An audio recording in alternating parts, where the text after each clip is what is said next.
Welcome to the Daily Update, where I'll go over the action in the market for Tuesday, May 30th, and then we'll see how things look for Wednesday, May 31st. We ended up having an almost unchanged day. On the positive side, the market hasn't fallen apart. There was some speculation that maybe things had gone up too far too fast, and that after the 3-day weekend, maybe there would be a lot of selling. There was selling, but it really didn't take prices lower. On the negative side, it looks like maybe we've stalled out for right now. There's some news over the weekend that maybe a debt ceiling agreement has been reached, but now it has to go before both chambers of Congress to see what's going to happen. There's a lot of Republicans that are not very happy about this, and if they demand any kind of cuts, the Democrats are not going to like that at all. So this deal is still kind of hanging in the balance. Before I get started, please know that about 3 weeks ago, I posted a supplemental video that talks about how the S&P and interest rates interact with each other. Some of those charts have changed a little bit, but it's still a very relevant video. I do have a PDF where you can download the slides and charts. It's in the description below the video. I can't do any more zooming. It just takes too much time and it's too power hungry to try to do that. So please look at the PDF. If you still have trouble seeing the charts, let me know and we'll try to come up with some other alternative. I do have a private Facebook group that you can join. I do have a poll that's been posted for this week. I also post on Rumble. If there's ever any problems on YouTube and you can't find me and you still want to watch the video, go over to Rumble and here is the channel. And then over the weekend, Chris Shivako posted an interesting article at Seeking Alpha. I have a couple of those charts to show you here, but it's basically just suggesting that maybe the market's doing a little bit better than what we're hearing. There's a lot of negatives right now, but there's some positive things that we can look at as well, and he addresses those in that article. All right, let's go back and talk about what happened. At the open, we had a higher open. Prices went above R1 at 42.27. Unfortunately, that set the high for the day. As the day went on, prices were really choppy, and we chopped lower for the most part. We got down below the unchanged level, went negative for a while. We found support just above the daily pivot at 41.91. We went into the close almost unchanged, and we're still above 4,200. We were up 0.07%, and volume is above average, so we're seeing a little pickup there. That could be positive. The technicals are still positive in the short term, kind of looking a little better in the intermediate term. Long term, we're still okay, but there's still a lot of negatives that we can latch onto, and that's what a lot of folks are doing, but the market keeps going up anyway. And you'll find that in pretty much any environment. Right now, it's about the debt ceiling, and is that going to lead to an agreement that will get passed? In the background is inflation and interest rates, wondering what is the Fed going to do if we start to see more economic reports that show some strength. It's looking like the Fed will raise rates another time. What are some comments that we can make? The market seemed to be ready to go higher. I was watching the futures even over the weekend. Although the stock market was closed on Monday, the futures still trade with the rest of the world. They start Sunday afternoon or evening, depending on where you're at, and then through the night. And I kind of try to keep an eye on those. And it looked like, okay, the president came together, the House Speaker came together. It looked like they were going to have an agreement in principle. But right after the open, any enthusiasm that we had dissipated. That led to more selling. There's still a lot of uncertainty about can this deal pass both the House and the Senate. The House is expected to vote on this deal on Wednesday night. The Senate is going to have a vote this upcoming weekend. Then Richmond Fed President Barkin came out, who's not a voter, and said that he has one of the higher rate forecasts. That would be more hawkish, and he still is standing behind that. Nvidia also got into the 4 comma club. They are over $1 trillion in market cap. The S&P is still above 4,200, and that may provide some support if we come back down. Now, we dropped below that, but we were able to close above that on Tuesday. The next resistance level is another round number at 4,300. On a short-term basis, this list is still the same. We have the CCI 14 and 20, the Stochc RSI, the Williams %R, and the short-term stochastics are still looking extreme positive, and the Sean trend meter is still looking extreme in the intermediate term. The dollar was down and interest rates were also down. That gave some support to stocks. The 10 to the 5, the 10 to the 2, and the 10 to the 3 month still remain inverted. Sentiment dropped down a couple of points, but it's still positive at 65. Our trend is still positive and going up because we had a slight up day. So the ADX is showing some improvement. It's above its moving average, but both of them remain below 20. I've kept our bias at positive and our momentum is still mixed. It looks like this market could turn weaker at some point. The economic reports that came out, we had the FHFA housing price index. It came in up 0.6%. Last time it was up 0.7%. The S&P Case-Shiller Home Price Index was down 1.1%. They expected it to be down more than that. Last time it came in up 0.4%. Consumer confidence came in at 102.3. They expected it to come in at 99.5. So this was much better than expected. Last time we had the report, it was at 103.7. A year ago, we were at 103.2. So the expectations that are coming out of that report is that people aren't really positive looking forward economically. Some Isabel Net blog charts. First, we have real rates not hurting yet. Real means you take into account inflation, where real rates on this scale is at 1.5%. The next chart just shows that there's an increase in heavy truck sales, which kind of goes against the chart we looked at in a previous video showing that the truck tonnage index is going down. Well, this suggests that there's a more increase. And if you look at that compared to the S&P behind here, that typically means that the economy is doing a lot better. We also look at equity inflows. The dark blue line measures the flows. And that's because a lot of people are moving their money from stocks and going into bonds, and they're also going into money markets. Then on the next chart, we have the S&P sectors that made announced buybacks. As the tech sector has been doing really good right now, a lot of people are going in there and selling some of their shares, followed by communication. It's kind of interesting that these are the two best performing sectors right now. Capital expenditures, that cycle is closely tied with the performance of the S&P 500. It's been going down as of late. Will that put some pressure on stocks? Real investment advice on their daily blog. Here's a couple of charts. This is the Economic Output Composite Index, and it's been going down where interest rates by the Fed have been going up. So you can look at this and go, stocks should be going in the toilet, but they're really not. And I have some comments that they made up here at the top. In spite of that, the market is still looking fairly strong. And they suggest that on this longer term chart. This kind of goes hand in hand with the chart that I show in the weekly video. Even though there's a real bearish case that can be made. Remember, there's human logic and there's stock market logic, and the two don't always match each other. In fact, rarely do they match. Where we're well above this longer term moving average, we're even above the shorter moving average on this chart. So this is still looking positive overall. Then you have earnings. Well, is this realistic? These are projections going out, this dashed line. And as long as these remain more optimistic, that will give support to stock prices going higher. Then we'll have to see what the reality is, and is that going to put pressure on stocks down the road? Also, something that could be positive is the non-commercial folks in the E-mini contracts on the S&P. They are very bearish. They're just convinced the market is going to go down. That could end up being bullish. Now, I kind of addressed this in last week's videos where we had the commitment of traders report saying that there's a lot of support right at about the 480 level because there's a lot of E-mini contracts out there that are long the market. Well, this also suggests that there's a lot of people that are short the market, and that could end up giving more support. Shivago Capital had an interesting article that I mentioned earlier. This looks at the 11 sectors that make up the S&P, okay, 1 equal pie. But down here, this shows the different weighting that each influences on the S&P 500. So this is more informational. But here, he went back and he looked at where were we at last October in 2022. That's when we hit the low. And where are we at now?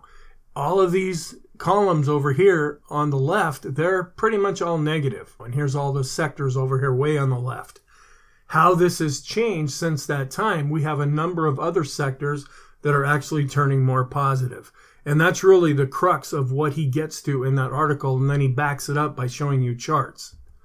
David Keller from StockCharts.com. This is something that we've already been watching, where the NYSE is really diverging from price. The S&P is diverging. The mid caps and the small caps are also diverging. So this kind of lines up with what we've been seeing.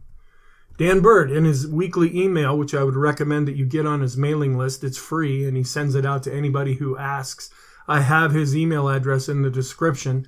He's looking at a monthly chart, And then showing here the PPO, which is a momentum indicator, it's just about getting ready to turn over positive. So longer term in the background, things do look like they're shifting more positive. Then when you compare growth with value, he's seeing a lot of the same things that we're seeing here. On a weekly chart, the growth to value trend is really going a lot higher. Then on a daily chart, now this is using the Russell indexes and the Russell 2000, he's really seeing where small cap growth is really outperforming small cap value. We're also really seeing that in the mid caps. All right, let's go in and look at our charts. The intraday chart here, we gapped higher right at the open up to R1, set the high for the day, and pretty much fell back after that, going negative. Almost came down to the daily pivot before bouncing up off of that. And then we ended up just barely closing positive on the day. Here's the intraday chart where the futures didn't really react to the news over the debt ceiling. They were pretty much flat. Then they opened again. They were higher initially, and it looked like, man, we're going to have a really good day. But then after the market opened, things started to really weaken. We went negative and then flat into the close, and we're just a little bit positive in the initial overnight session. Growth still continues to outperform value. And then here's the ratio where it was pretty much flat. It's been flat. It was flat on Friday and it was flat on Tuesday. That's what's showing what's going on right now. But before that, we saw growth really outperforming value leading up to this last little surge that we've seen. For the day, growth did outperform value in the large caps. It underperformed with the mid caps and also underperformed with the small caps.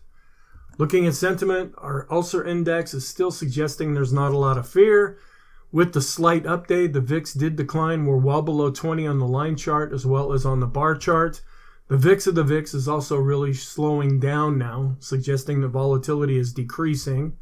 Equity put-call ratio continues to fall. We're not really working off of a signal here, but as we fall with this ratio, that means stocks are going up because people are doing less hedging. Then this is another thing we're keeping an eye on. This is the correlation between the VIX and the S&P. It's starting to spike up a little bit. I brought this up in the previous video, and we're keeping an eye on this. When we really pay attention to this is when it gets above this dashed line. And then looking at the MOVE index, where it ticked down just slightly as bonds were up, we had the VIX continuing to fall. The spread is the green line. The red line is the S&P. Their correlation is still very strong to each other. Now, we're keeping an eye on this too. This is the skew index, which measures like the VIX, but it looks at out-of-the-money options instead of at-the-money options. It's really starting to go up. If we get into this red area, that could be an extreme reading. Also looking at this fear gauge where it's continuing to drop off, and the next fear gauge also ticked down slightly. It's a little hard to see. We've been chopping more or less sideways. It looks like we have now shifted back from a risk-off position to a risk-on position. This ratio keeps going up. Advanced decline line studies. We turned down just a little bit based on price, but we're above the moving average. We're still below the moving average on volume. New highs, new lows. We did see new highs really pick up a little bit, but not enough to really turn our 5 period around, and our 10 period is flat. Accumulation distribution, still above the moving average, but it did decline slightly. The advanced decline ratio still remains below 0. And then looking at the NYSE cumulative advanced decline line, where it had been showing a lot of improvement, now it's showing a real negative divergence. Also, we're seeing a negative divergence with the regular advanced decline line. Common stocks, also longer-term negative divergence. NYSE advanced decline line broke below this trend line and has not been able to get back above it, at least yet. Our broader range, looking at the NYSE, we're below the moving average, both with the NYSE and the S&P. The mid caps, small caps as a whole continue to show weakness. Looking at our trend, here's the ADX, where we're turning up above the moving average. The green line's on top and advancing, so you could default to the positive side. However, we are still below 20 overall. Now this next chart, this is a shorter term ADX, and I'm using it just as an experiment right now to see if it might give us some headway as to what's happening here. We are going above the moving average with this shorter term version, and the green line is also going up. We're still below 20 overall, but we could be getting ready to cross above this. Then looking at volume, it is starting to pick up slightly. Our short-term analysis, here's the daily chart, but we're still above this resistance level right now. If we fall, will that act as support? On the bottom, you can see where we are above average with volume. The Stochk RSI still extreme positive. Again, we could say the market's exhausted, or that's showing good momentum. The Williams percent are the same thing, even though it declined slightly. The CCI 14 and the CCI 20, these are all extreme positive. We're still well above the 20-period simple and exponential moving averages, so this is positive in the short term. Our short-term stochastics coming down slightly but still extreme, looking better in the intermediate term. We're flat with the long term. The force index ticked down just slightly, but it's still above zero, so it's still positive. Intermediate term charts, the balance of power, we're still below this dashed line and actually declining slightly. We're above the 50-period double and triple exponential moving averages. If we fall, they may provide some support. The go, no-go system remains positive with the darker blue bar. The TTM squeeze also showing some improvement with the lighter shade of blue. The PPO study, we're still positive in the long and intermediate term, and we're above zero in the short term. Our Rune indicator showing a little bit of improvement as buyers are in control. That's the green line on top.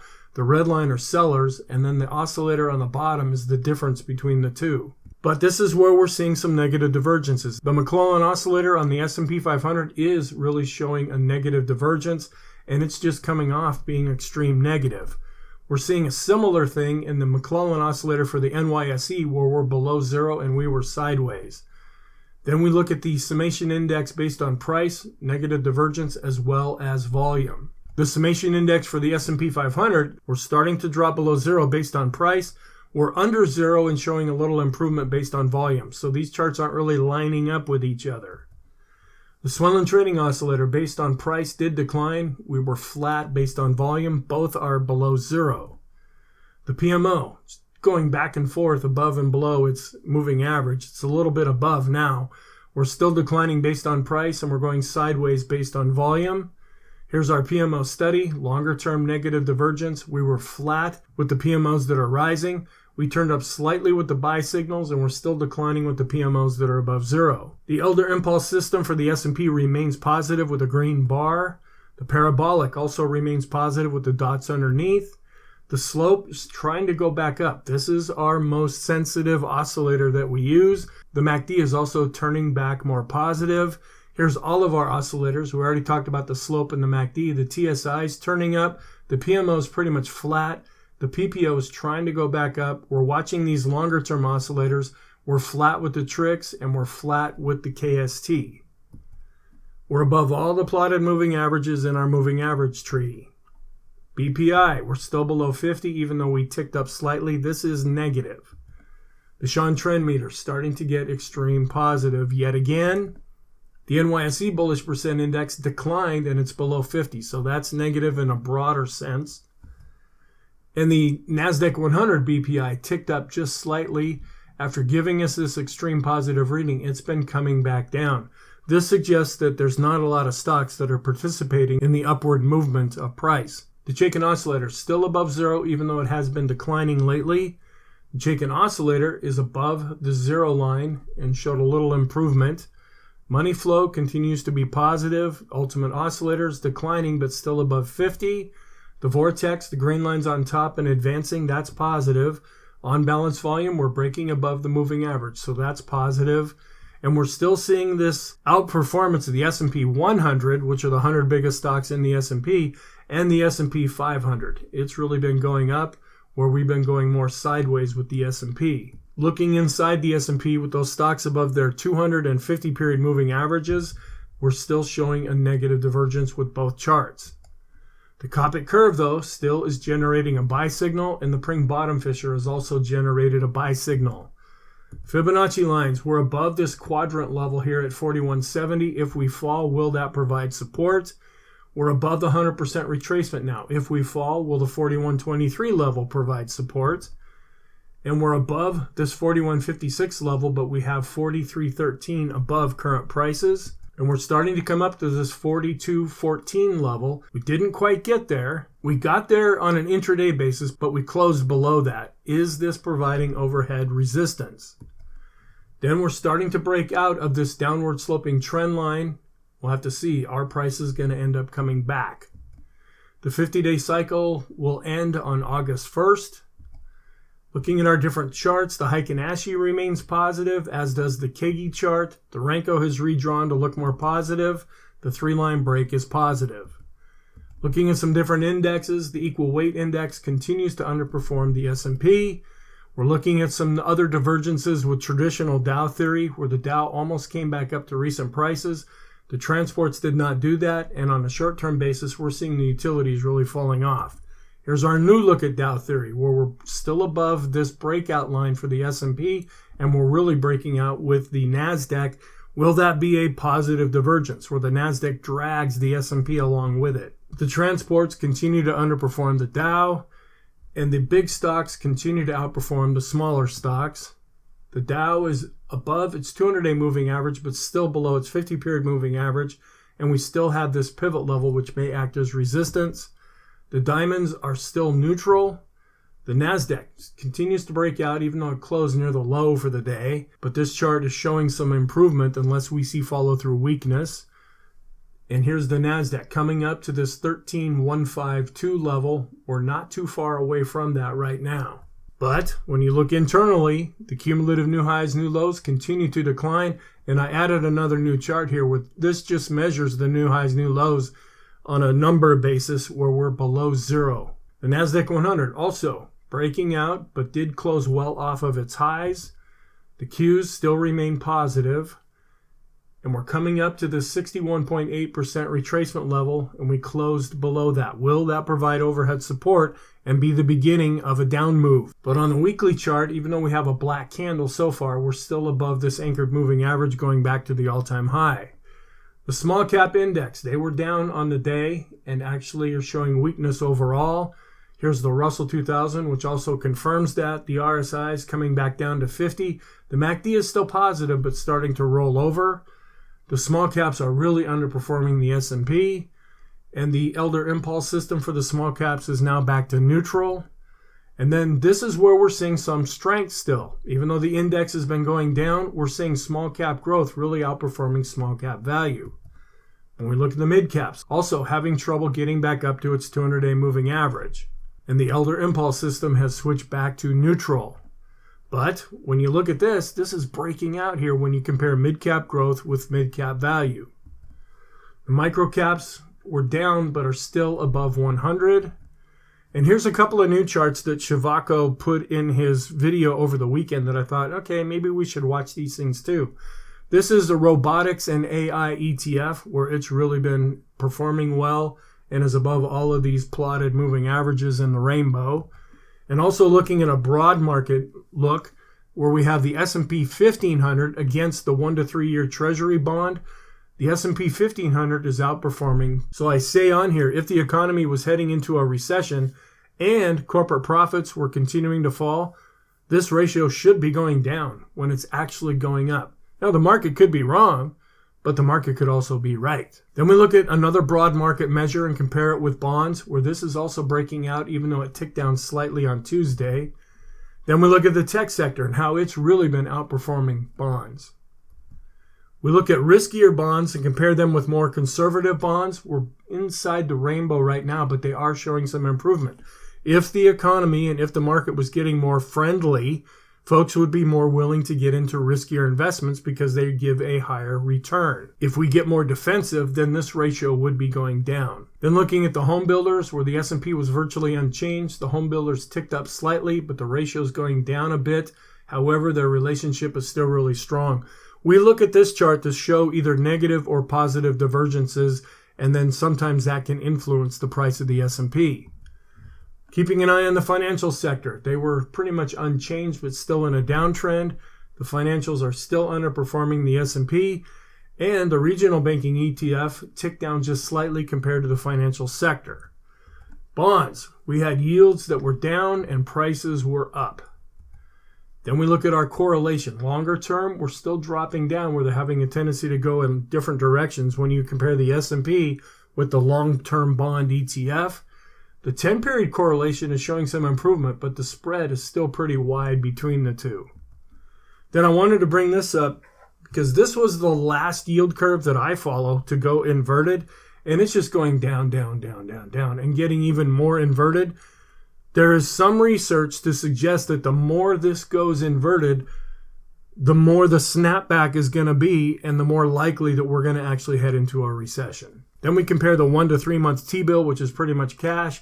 That's right now, compared to holding on to a bond from 3 to 7 years. This ratio is still going up overall, but it did decline. What's concerning us here is we saw a death cross in this ratio. That would be more positive for stocks. But then it started to shoot up when we have all this debt ceiling and stronger than expected economic data. But now it's been coming back down. Then another new chart is I'm comparing the 1 month yield with the 3 month yield. And after Friday, the 1 month was actually returning more than the 3 month. Well, now it has dropped back down. Then we also look at the 1 month yield and then subtract the 3 month yield. We should be getting a negative answer, and now it's coming back more into line. The 3 to 7 year bonds and compare them with the S&P. When this ratio is going down, that means bonds are underperforming. When this ratio is going up, that means bonds are outperforming, but now we're starting to go back down, which means bonds are underperforming. Hence, the other side of this is the S&P is starting to outperform. Then looking at our interest rate studies, this is the S&P compared to the 3 to 7 month Treasury bond, where we're still breaking out above this rainbow, suggesting that we might see a soft landing. When you compare value with growth, value is underperforming, where growth is outperforming. And then here's another new chart. We're getting kind of crazy with the 3 month yield. We're actually breaking above where we were at back in 2007 into 2008. And it says the 3 month yield continues to climb and has exceeded the level set back before the great financial crisis. Is this a warning sign? It was that time. Will it be a warning sign this time? Our long-term analysis, we're still below the red line with the special K. Another long-term look with our weekly chart shows the MACD continuing to be above zero in advance. As I always say, the breakout above this trend line for right now appears to be for real. The longer this lasts, also, the longer that looks to be the case. Then an update of our possible positive scenarios. We're below zero based on price. We're right at zero based on volume when you look at our 19-day exponential moving average of the advanced decline ratio. Then here's some other ratio charts. The Qs are really outperforming the S&P. Saw a little bit of improvement with discretionary, but it's lagging overall. Large cap growth is outperforming large cap value. Our other growth to value ratios, the large caps are doing well, the mid caps are doing well. Not so much here with the small caps. But the S&P utilities ratio, we're seeing the S&P outperforming utilities. And if you look at this chart and when this was going up, typically the S&P was going up at the same time. Then we look at our broad range of new highs and new lows and take a 5-period moving average. We're still below zero overall. But when we take another long-term look, our 50-period exponential moving average of the new highs minus the new lows, we tick down slightly, but we're still above zero. Here's the indicator. Even though the moving average is dropping below zero, we got back above zero with this indicator. Then we compare S&P growth versus value. We've been chopping sideways lately and going down a little bit. This is more large cap, but since the beginning of February, growth has really been doing quite well. Then the 2-year Treasury yield. We thought we had a spike here that we could work off of. It started coming down, but now the 2-year yield is going back up. But this is looking positive. But there's a caveat with this. The Staples to S&P 500 ratio is really falling. And if you look at other times when that happened, that gave good support. But when we made this spike, yeah, we've been holding up and going up higher here. We weren't necessarily at a bottom at that time. So has this run its course, or do we just look at this as a way to say this is giving support to the S&P? So what's our outlook for Wednesday? We're still dealing with earnings season. But when I looked at the list, there was only one company that was on that list that's reporting. The technicals continue to improve because we did have an up day, but there's a lot of these underlying negatives that we need to keep an eye on. We have the weekly MBA mortgage index coming out, the Chicago PMI, the job openings report will be coming out, and the Fed Beige Book, which sometimes people pay attention to and sometimes they don't. The reason why it's called this is I guess the color is a nice, pretty beige. So the geopolitical events, right now it's still about the debt ceiling. Behind that is inflation and interest rates. Here is the calendar for the whole week. I include this in the weekly video and I thought, why don't I go ahead and include it here too? The blue area is what's already happened, and this just gives you at a glance what's coming up into the future. Then we have two speeches that will be given on Wednesday, one by Governor Bowman and the other by Governor Jefferson. So our Stock Traders Almanac statistics, we're on the last trading day of May. We're through options expiration. So for May 31st, we're pretty negative with the Dow. It's only up 31.8% of the time, where the S&P and NASDAQ are more neutral to positive. They're up 52.4% of the time. And then we do tend to be more positive in the month of May. We're on the 22nd trading day of the month, and that'll be the last trading day, where the green line does show some improvement for the S&P during a pre-election year. Here's another chart put out by Dan Bird, where the best 8 months goes into mid-July. There's this adage that you probably have heard of, sell in May and go away. Well, for tech, it seems to be you go away in about the midpoint of July, about the time you're getting ready to go on vacation. And then we're also looking at this Stock Traders Almanac chart, where for May, when we're in a pre-election year, that's the blue area in here, which still tends to be positive, even though May underperforms the rest of the months. Here's an updated chart of the pre-election year and then comparing it back with 2011. This is where we're at right now with the S&P, where we did see some weakness after that, then a little bit of a bounce, and then from late July into August, that's when we saw some significant weakness coming into the market. Shavaco Capital showing pretty much the same thing on the chart that he posted. So our scenarios, hard to go with the down one right now because the technicals are improving, but we still have a lot of negatives. Hard to go with the up one too, because we're really not trending right now, even though the market's been holding up fairly well. So we still default to the sideways or neutral trend because the ADX is still above its moving average, but they're both below 20. The green line's on top and it is advancing. So our warning signs, there are still numerous negative divergences. Those are longer term.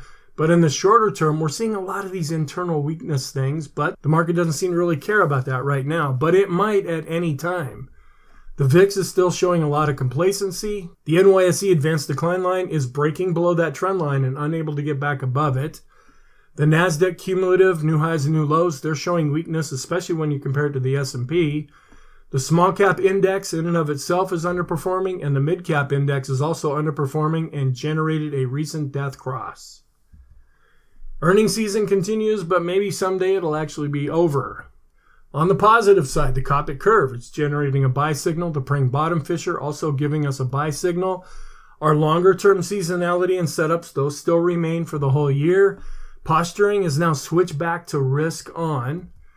Lower price levels may provide support. We're just barely above 4,200 now, so I don't know if that could be considered a support level. But if we go higher and then start to come back down, we'll see if 4,200 does provide some kind of support. The S&P is now outperforming utilities. That could be very positive.